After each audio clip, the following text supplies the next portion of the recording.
Hello, this is Dr. Armand. We're going to bring you another exciting lecture about general chemistry today.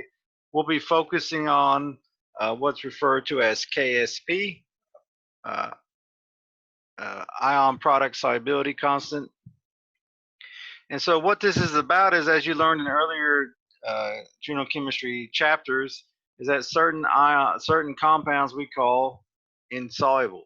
But as we'll learn today, even those insoluble compounds still have some limited degree of solubility associated with them. And that's based on their ion product equilibrium constant. So what's referred to as the solubility product constant, Ksp. And so today we'll be looking at how do we write these Ksp expressions,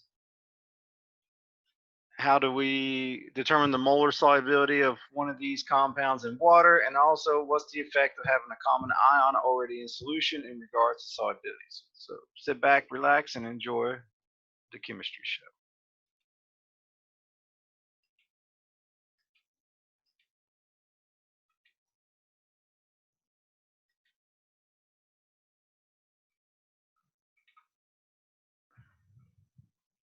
So this is the third part in this lecture series.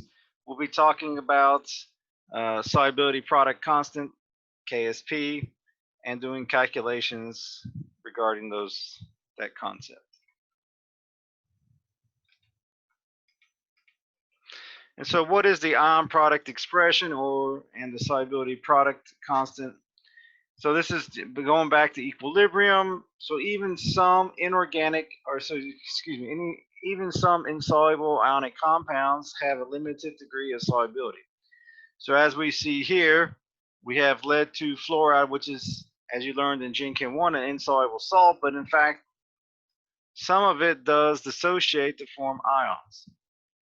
And so from that, this is in equilibrium. From that, we can write its ion product expression, which is at non-equilibrium conditions, called Qc. Remember, it's products over reactants. And since the reactant is a solid, we can say Qc of 1. So this cancels out of the term, and then we get the Qsp expression, which is the solubility product constant. So we know the concentration of lead 2 plus, and we know the concentration of F minus. We can calculate the solubility product constant if it's at equilibrium. If it's at non-equilibrium, we can determine the Qsp and to see if something will be soluble or not. And so if Qsp is less than Ksp, a salt will dissolve. Qsp is greater than Ksp, the salt will not dissolve. So here, let me write that out. So Ksp is at equilibrium, Q is at any other time. Usually refer to it as a saturated solution. So if Qsp is greater than Ksp,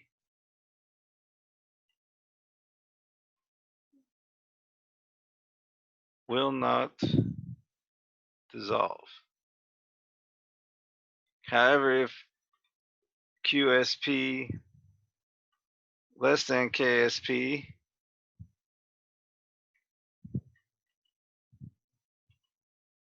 will dissolve.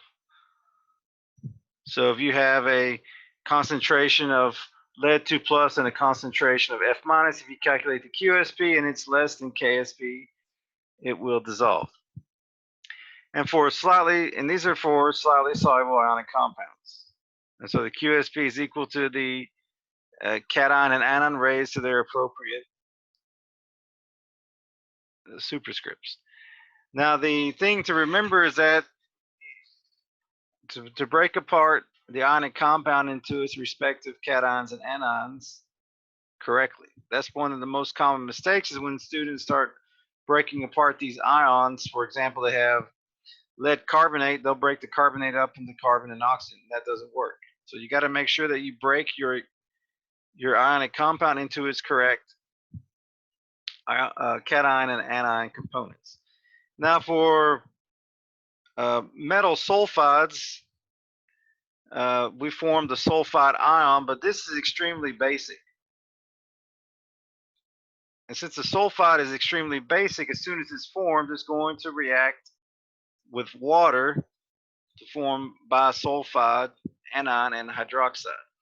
So whenever you're dissociating a partially soluble sulfide, such here as manganese sulfide, so the first step you form your manganese 2 plus and your sulfide, but then in the second step, sulfide reacts with water to form bisulfide and hydroxide. So the overall Ksp expression is this for a sulfide. So you got to include hydroxide and the hydrogen sulfide ion. So the Ksp expression would be this right here. So sulfides are special cases for this. And so if you wanted to increase the solubility of your sulfide, what you can do is you can add a strong acid and it would increase the solubility because it'll push the reaction to the right.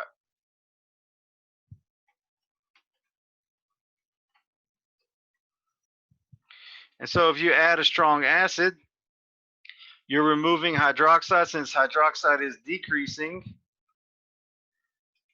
that means you're removing product. So it's going to shift equilibrium to the right. And that's one way you can increase the solubility of a sulfide is by adding a strong acid to remove the hydroxide ions. So now we're going to look at writing some of these Ksp expressions. Now molar solubility, which is what you calculate at the equilibrium, is in moles per liter. Solubility is just taking the molar solubility and converting the moles to mass.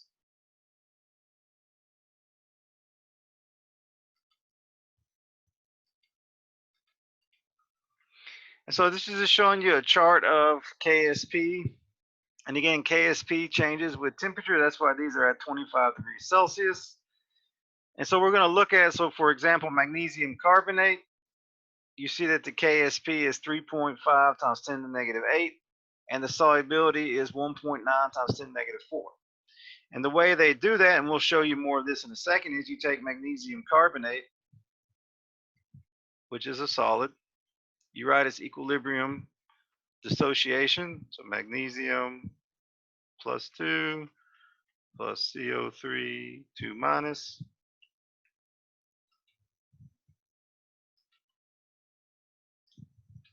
And you get this expression. Then we're going to use our ice table.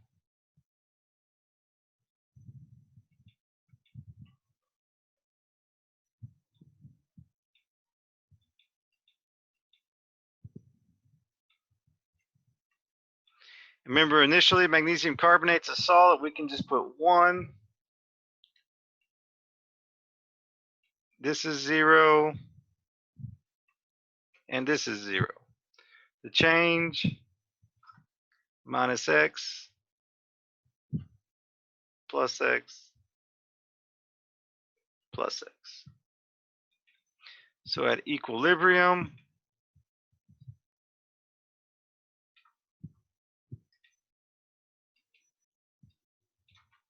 one minus x plus x plus x. Now x is the molar solubility.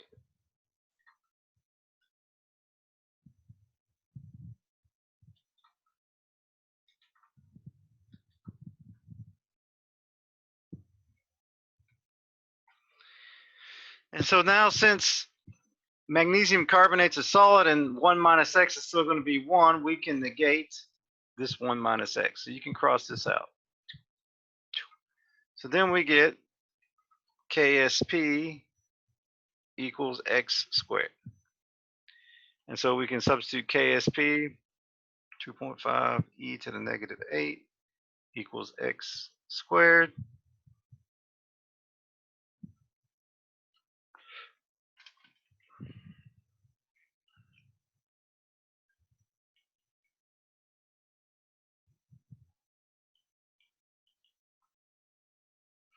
E 1.87 e to the negative 4.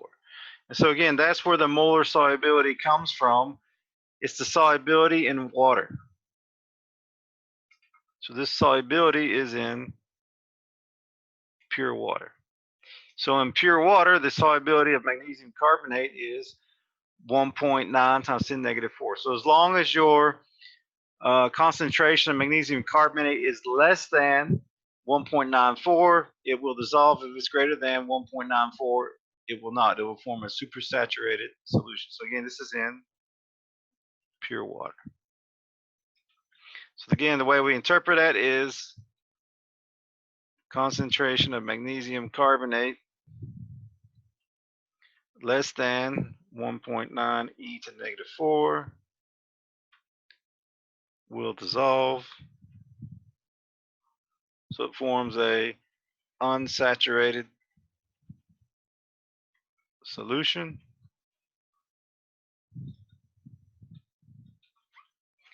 And if the magnesium carbonate solution is greater than 1.9 e to the negative 4, will crash out, not dissolve.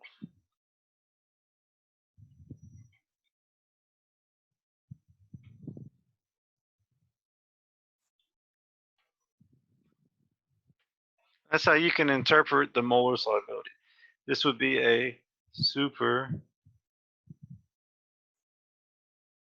saturated solution.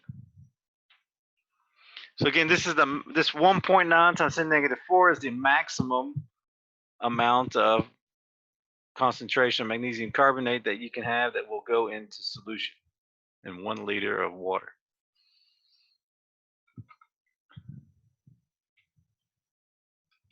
So again, the lower the Ksp, the more insoluble the salt is. So the smaller the Ksp, the less of the reactant will convert to product.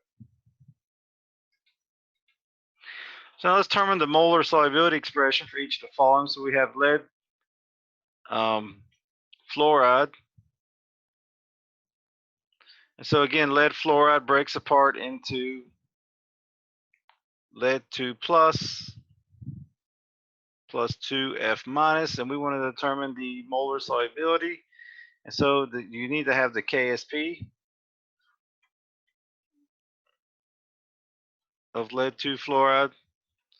So what we're going to do is we use our ice table.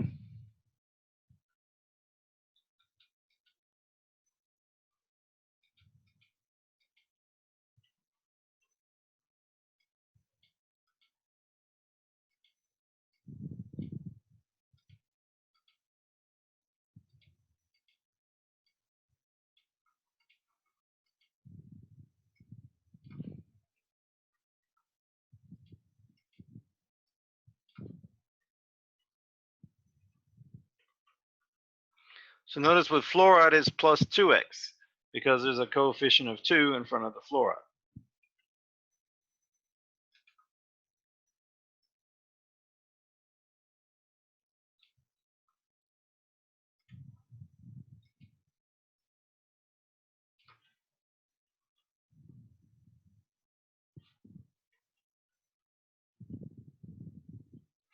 So now again, this 1 minus x comes from lead 2 fluoride, and it's not going to change much from 1.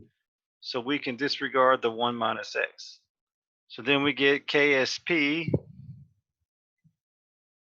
equals x times 2x squared, which becomes Ksp equals 4x cubed.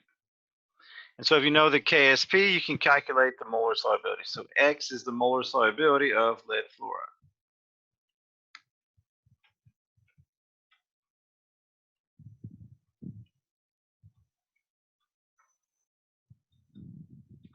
So it'd be 4x cubed.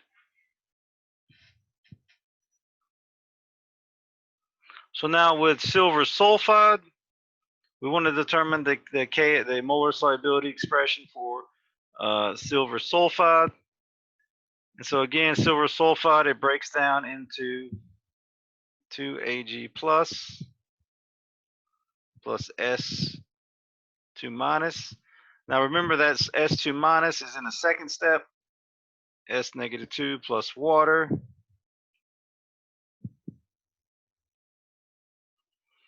gives you HS minus plus OH negative.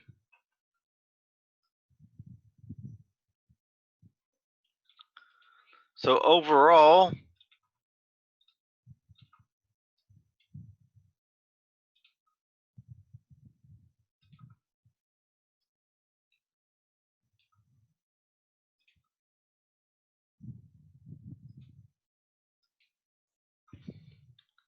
Ag2S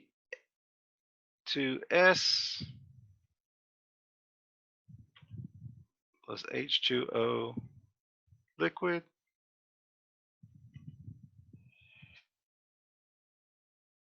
to Ag plus HS minus plus OH minus. So that's the dissociation of silver sulfide. So now we use our ice table.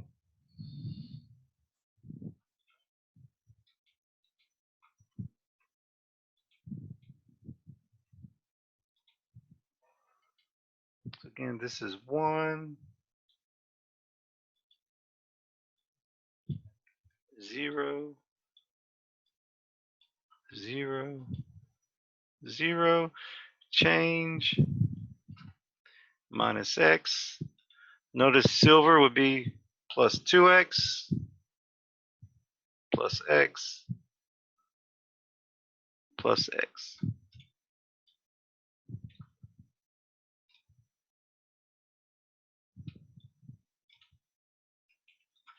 One minus X, plus 2X, plus X, plus X. So now again, 1 minus X is going to stay relatively close to 1, and the solid is not included in the equilibrium, so we can negate that. And so we get Ksp equals 2X squared times X times X. So Ksp equals 4X to the 4th. And again, X molar solubility of silver sulfide. And that's how you determine the molar solubility expression for these slightly soluble salts. Remember that the coefficient, you have to multiply by the X, the change, and make sure you raise it to that coefficient. So we have 2X squared because the concentration of F minus equilibrium is 2X. And so the Ksp expression, concentration of Pb, silver plus squared times HS minus OH minus. And for PbF2, Ksp equals Pb plus 2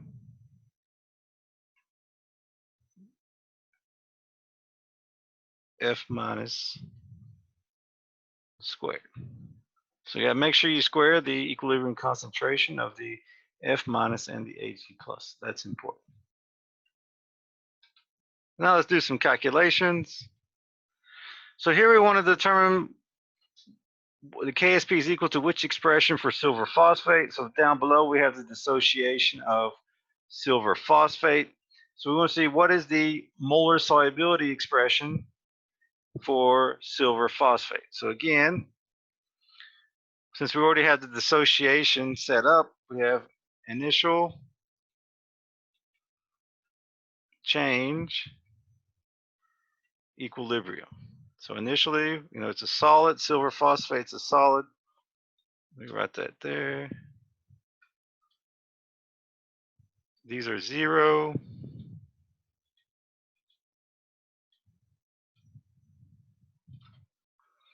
minus X. Now remember, silver has a 3 in front of us, would be plus 3X. and plus X.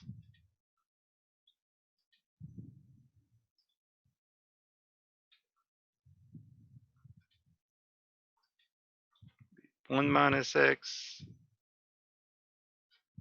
plus 3X plus X. Now notice here again, silver phosphate is a solid. It's not going to change much from 1, so we can negate that 1 minus X. Now the Ksp expression is equal to the concentration of silver plus cubed times the concentration of PO4 3 minus. So now we can substitute in Ksp equals 3x cubed times x. So 3 cubed is 27, be 27x raised to the 4th. So again, the correct answer in this case would be E. Got to make sure you cube the 3. So E is the correct answer. So if you knew the Ksp, you could plug it in and solve for the molar solubility of silver phosphate.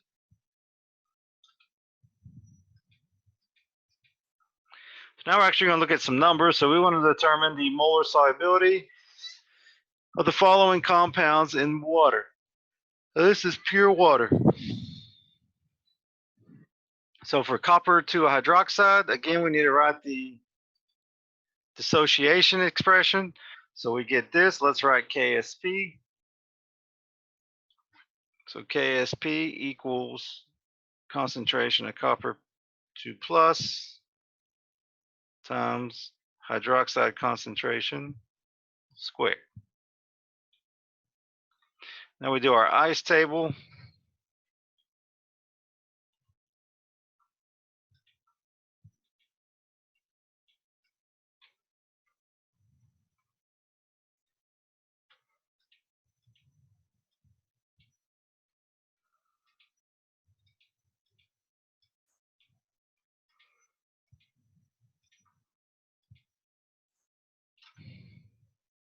Again, you have to make sure that you correctly break apart the ionic compounds into cation and anions. It looks easy because I'm breaking it apart for you, but that's one of the main faults is not correctly breaking apart the ionic compounds, cation and anions.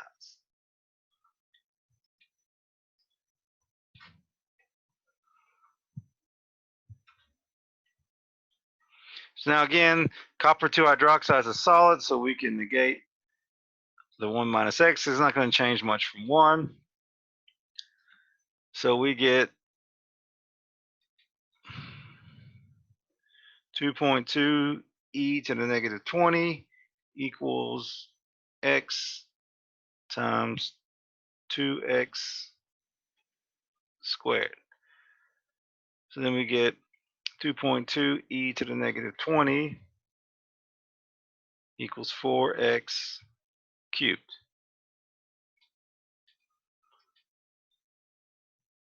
So x cubed equals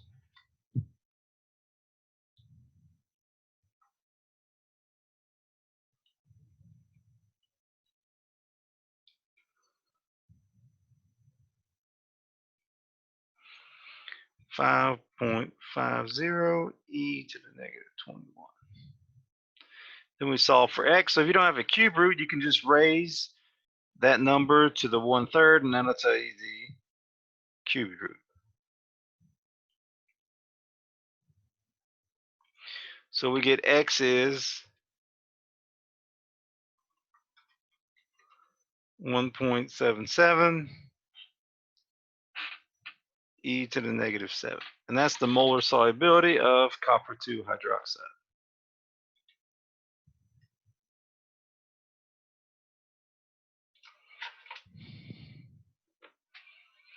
So let's see.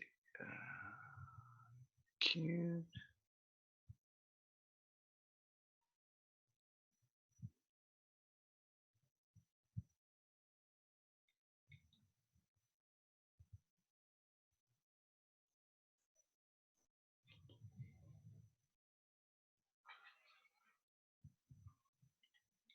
You can check your work by plugging back in the equilibrium concentrations and seeing if you get the correct Ksp. That's what I'm doing right now.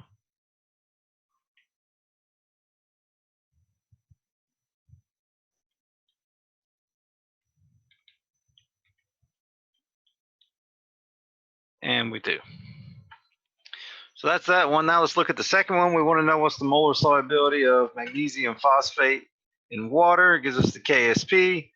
Again, we have to break apart the ionic compound correctly into its cations and anions. And so the Ksp expression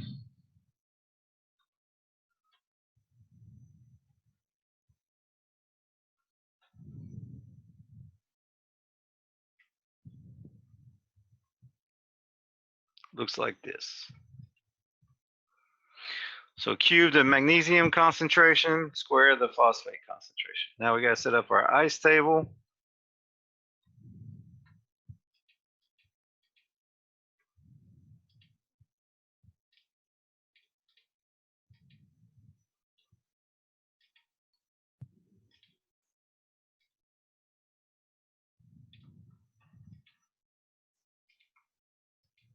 Again, this is 1, 0, 0, minus x. Magnesium here is plus 3x, and phosphate is plus 2x because it's 3-to-1 and 2-to-1 ratios. So we get 1 minus x plus 3x plus 2x.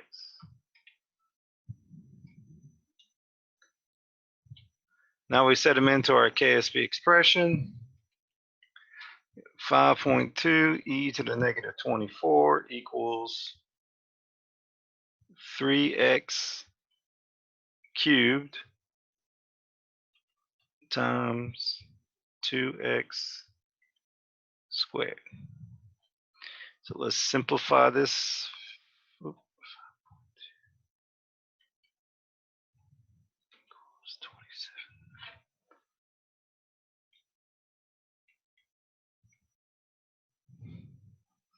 108 x to the 5th.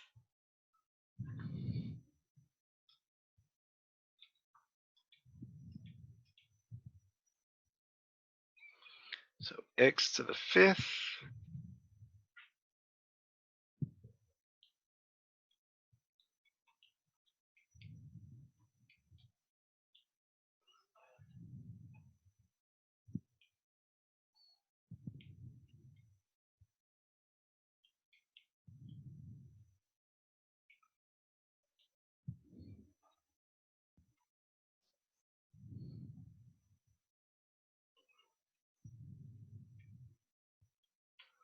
Now to take the 5th root, you're just going to raise that concentration to the 1/2.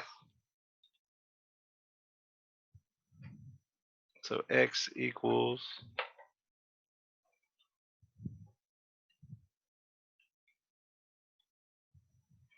8.64 e to the negative 6. And that is the molar solubility of magnesium phosphate. So magnesium phosphate is more soluble than copper 2 hydroxide because its molar solubility is greater.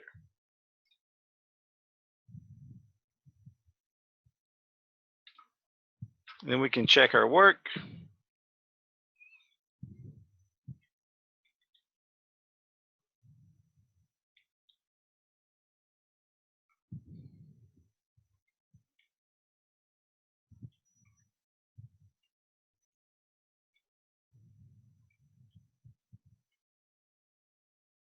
And you see we get the Ksp back.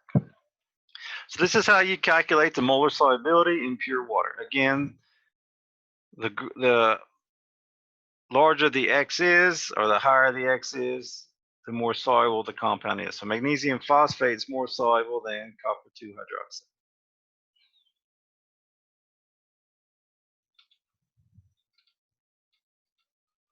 So another thing we want to talk about is now what happens when you have a common ion in solution. So how does that affect the solubility?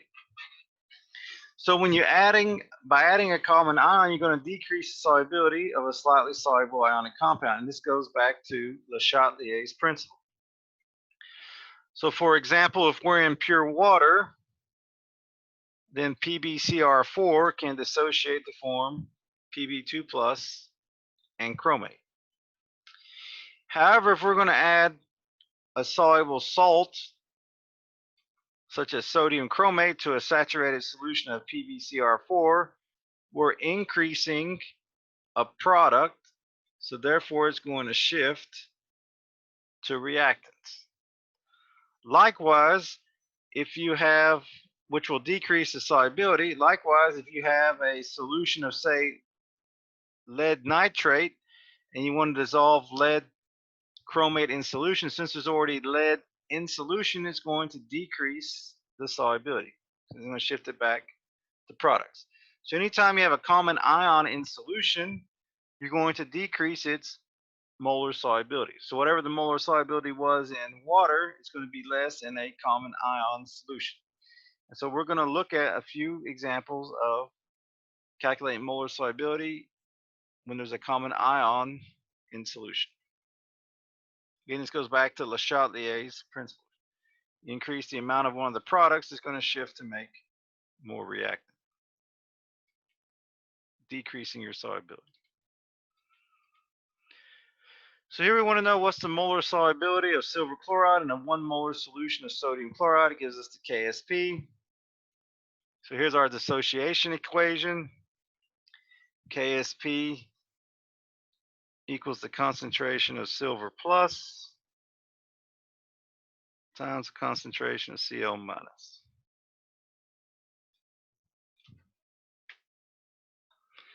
Now we start our ice table. Silver chloride is 1. Now here, very important, we're using 0.1 molar sodium chloride solution. You see, chloride to sodium chloride is 1:1, so that means that we're initially going to start with 0.1 molar of chloride. So this would be 0, but this would be 0.1 molar. So notice the difference in this versus when we're in pure water. Now the change minus X plus X plus X.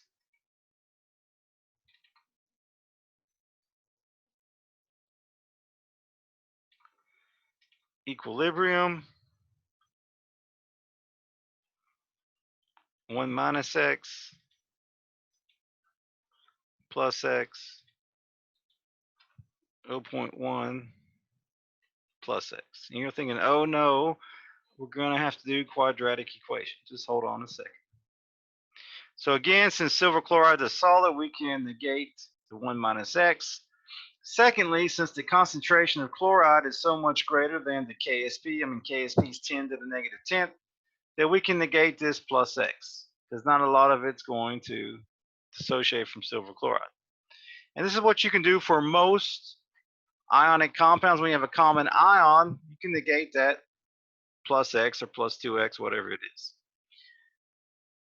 Now we can set up our Ksp expression. We have 1.6 e to the negative 10 equals X times 0.1. And then we get X equals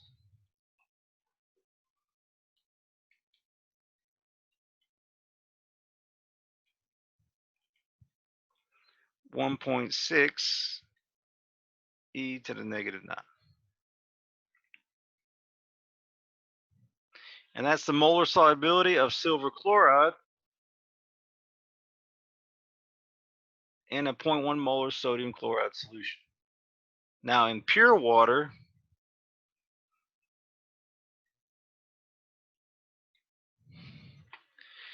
so again,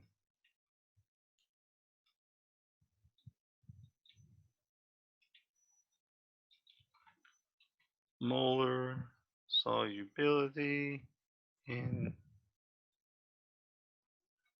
Now in pure water,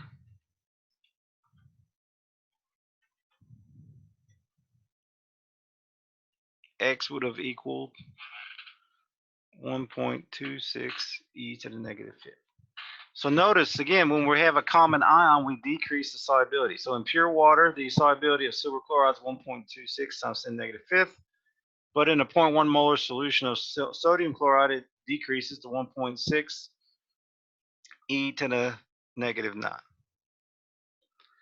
look at the second example. Here we have copper 1 iodide.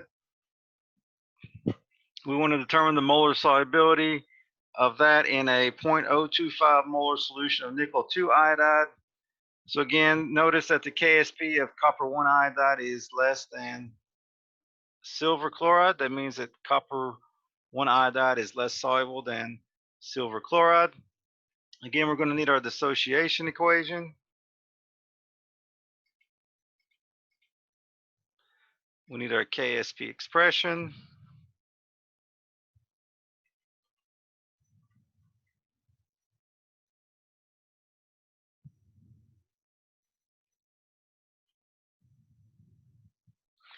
Now, before you start plugging and chugging, we need to make one small note that you might have overlooked. This is a 0.025 molar solution of nickel 2 iodide. And the formula of nickel 2 iodide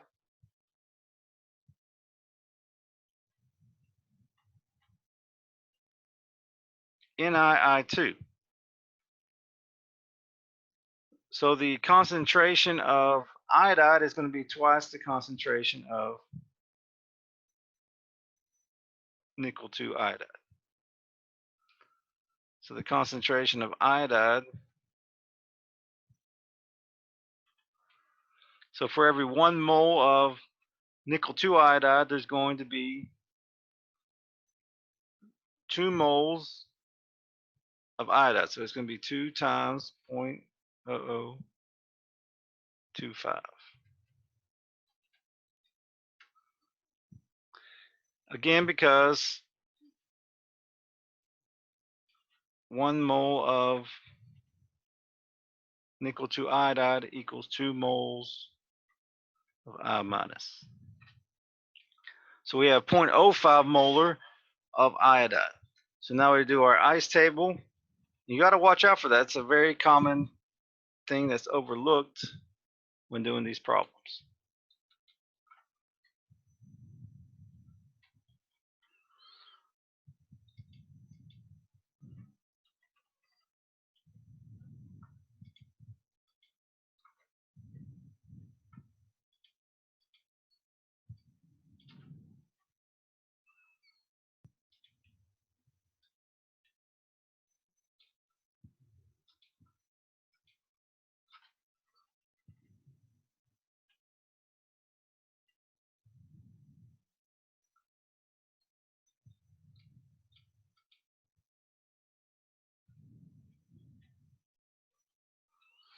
So now again, copper 1 iodide is a solid. We can negate that. 0.05 plus X, we can negate the plus X because 0.05 is a lot larger than the Ksp. So if there is any X, it's going to be very small. And so the amount of X is not going to change 0.05 very much. So we get 1.1 e to the negative 12 equals X times 0.05. X equals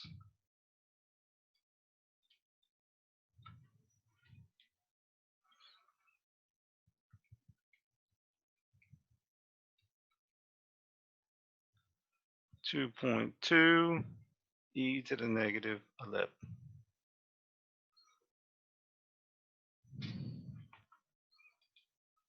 And so this is the molar solubility in a 0.025 molar solution of nickel 2 iodide.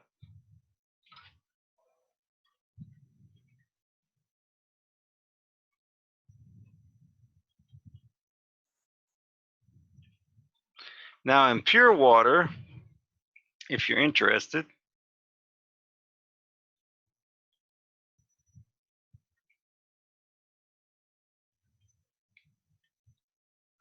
it would have been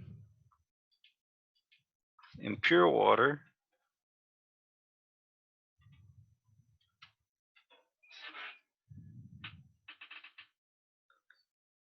X would have been equal to,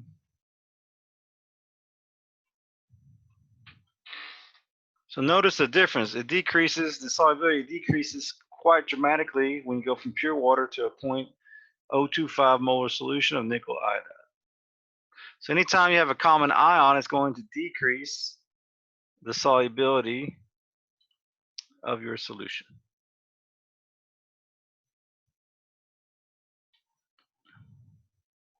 And then one last thing we want to touch on is how pH can affect the solubility of certain ionic compounds.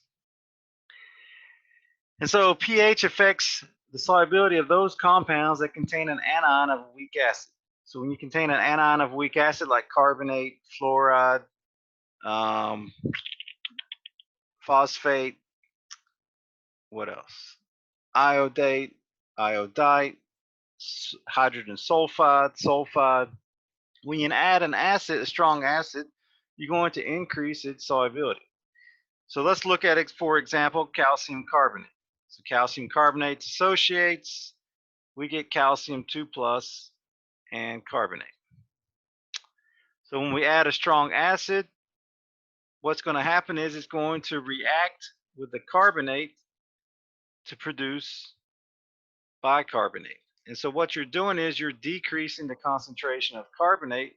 So since you're decreasing a reactant, it's going to shift to make more product according to Le Chatelier's principle. So it's going to put more calcium carbonate in solution because you're removing the calcium carbonate. Now if you add enough acid, what happens is you'll turn it into carbonic acid, which will eventually produce carbon dioxide gas. So you may see some bubbling resulting in the CO2 be given off.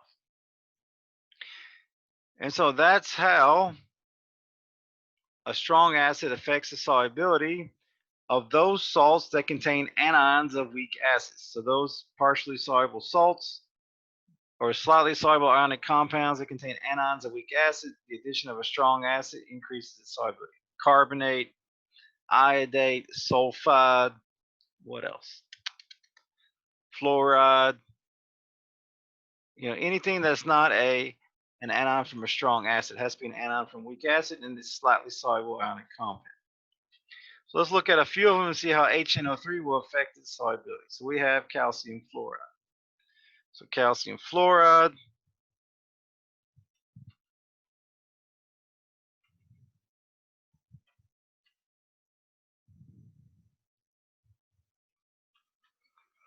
now when we add an acid, fluoride is an anion of a weak acid. So what's going to happen is the strong acid is going to react to form the conjugate acid and water. So what happens? Again, you decrease, by adding a strong acid, you decrease the amount of F minus, which is a product, so it's going to shift to make more of the compound dissolve in water. Now we go to zinc sulfide. Remember, the sulfides are a little bit tricky. It's going to be zinc sulfide solid plus H2O liquid yields zinc 2 plus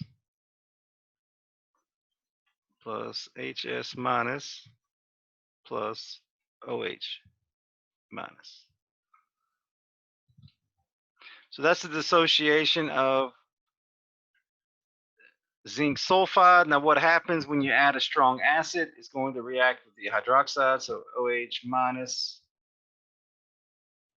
plus H3O plus yields to H2O. So again, when you add a strong acid to zinc sulfide, you're going to decrease the hydroxide. Since you're going to decrease the hydroxide, you're going to shift to make more product, meaning more zinc sulfide is going to go into solution. One last one, silver iodide, AgI.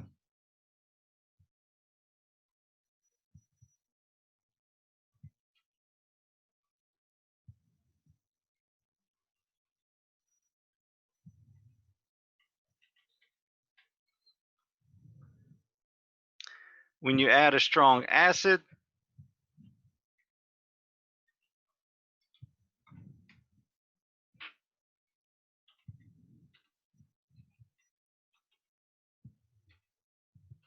it has no effect because I is not an anion of a weak acid.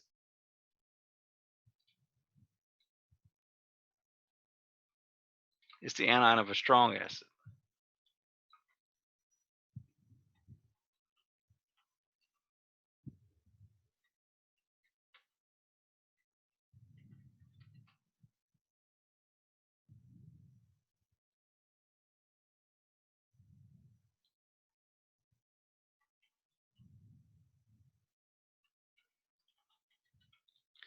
So I wouldn't have any effect because it's an anion of a strong acid. Again, only those anions that come from weak acids that are part of slightly soluble ionic compounds. Again, there's a list of these. So anions of weak acids. These are some common ones. There's lots of them, but carbonate, sulfide, iodide,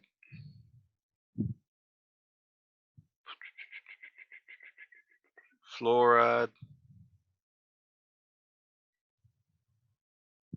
etc. So these are like anions of weak acids.